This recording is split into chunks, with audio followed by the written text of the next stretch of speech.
Hey everyone, welcome back to the channel. Today we're going to be diving into the basics of Adobe Premiere Pro 2025. If you're new here, make sure to hit that subscribe button and the bell icon for more tutorials just like this one. So, you want to start editing videos, but you're overwhelmed by all the tools out there? Fear not. Adobe Premiere Pro is still incredibly user-friendly once you grasp the basics. First up, let's open Adobe Premiere Pro. I've shut down all of the helper menus, and depending upon your installation, you're going to have that. But as you can see, I'm using Adobe Premiere Pro 2025. First up, here's what you need to know. Projects and sequences. So if I go to File and then New, you can see you can do File, New, and then Project. And then there's a production or a team project. We're not going to talk about those. We're just going to do a new project. Think of a project as your workspace, where you'll be organizing your video editing. Inside each project, you're going to create sequences, which are essentially your timelines. So let's create a new project. So I'm going to give this one a project name, and I give it a location on my hard drive. I highly recommend you do not use the cloud because it's going to go much slower than if you use your hard drive. So I'm going to go into my folder right here, and I'm going to choose a location on my hard drive, and I'm going to go into my C folder, Video Projects, and I'm going to go into MrHatman. Okay, and this one is going to be called Doobie Brothers Clips. All right, so now I have a video project called Doobie Brothers Clips, and I'm going to click Create. So now I have a folder and a project, and the first thing that happens is it asks you to select media to import. I'm going to skip this step because I actually prefer to work in a different way. So now you'll see that the default window is kind of confusing, right? So what I want to do is I want to go to click on Window and then go to Workspaces, and then I'm going to go to the editing panel, which I had, but I was using a 2-monitor view, so you can always fix that by going to Reset to Saved Layout. So what that'll do is it'll bring my program over here, my timeline over here, and my clips are going to be over here. And so the first thing I want to do is go grab a video from my hard drive. This right here is your sequences window. This right here is your program window. And this is your source window. You can arrange these however you want. You can also including undock this, so you can undock it to another monitor. But let's go directly into grabbing a video. I'm going to drag my video over here. I'm going to highlight these 3 clips, and I'm going to drag them down to over here. It says drop media here to create a sequence. And then essentially it now has all 3 videos right in here. And what that did is it created a sequence. These right here are tracks. So there's 3 tracks here. So what I can do is if I want to change the track, I can just move the track up like that. I can move the track up to here. And this is track 1, track 2, and track 3. Now what's really fun is I can also double click on a video, and that'll bring it up inside the editing window. This is called the trimming window. Okay, so what I can do over here is, let's say I want to grab a little clip, and so I'm just going to grab a little clip right from there, and you see how it automatically trims it down over here. And now I go over here and I double click on this one, and I've got a ripping guitar solo, and I want to have just that piece like right there, and you see I have this clip right over here, and now I double click on this right here, and I move the video right over here, and you see I have 3 different clips, and you see there are different lengths of time. And what I want to do is create a very short video.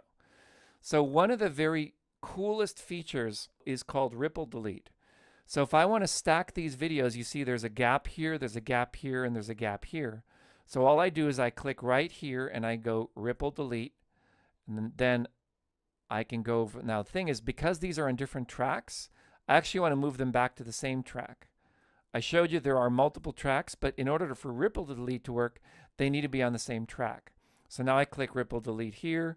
Now what's interesting is, like, let's say I want this video and I want it to be a little bit longer. I can extend it like that.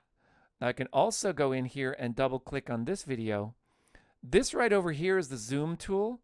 So if you go down here and you drag the zoom, you can extend how long the video is going to be.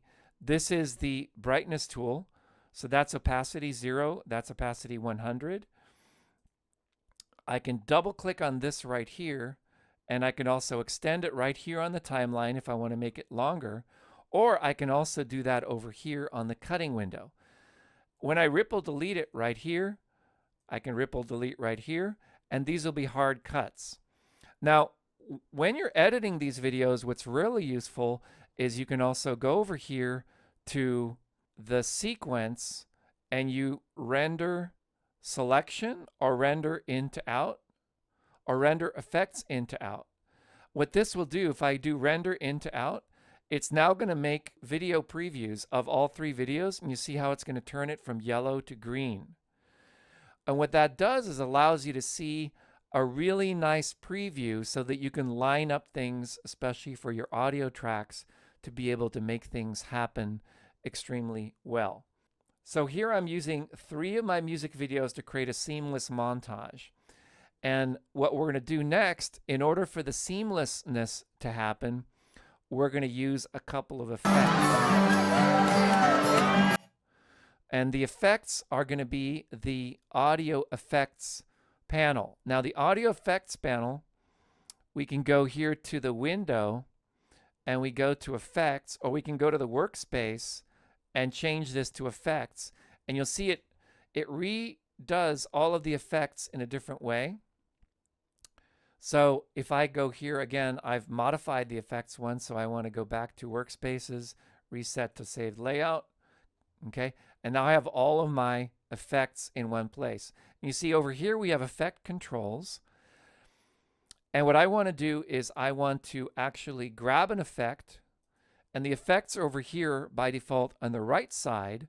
And what I want to do is something called a crossfade. There are 2 different things. There's a fade, which is an audio effect, and then there's a dissolve, which is a video effect. So if I type in the word fade, okay, you're going to see it's going to be, I'm actually going to go down here and widen this a little bit. You can see there's going to be lumetri prefets, and there's audio transitions called crossfade. Then inside of that, there's constant gain, constant power, and exponential fade. Now I've set my default because I use a lot of audio. So when you set your fade, you also have to set your defaults. So you go to edit, then you go to preferences, and you go to timeline. Okay, and on your timeline, I've set my audio transition duration to 6 frames because I'm using jump cuts and I want a nice clean cut for that.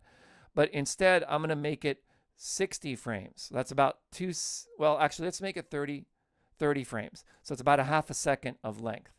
So if I go in here and I do a constant gain of a fade, you're going to see that when I drag it over here, there's going to be a nice seamless fade of the audio between one audio and the next. Okay, that's called constant gain. It's going to crossfade, and you'll see that the audio will fade from one video to a next. Now if I want the video effect, we use a dissolve, and the cross dissolve, basically I can position it right over here, and you'll see there's a cross dissolve. And so when I play this video like this,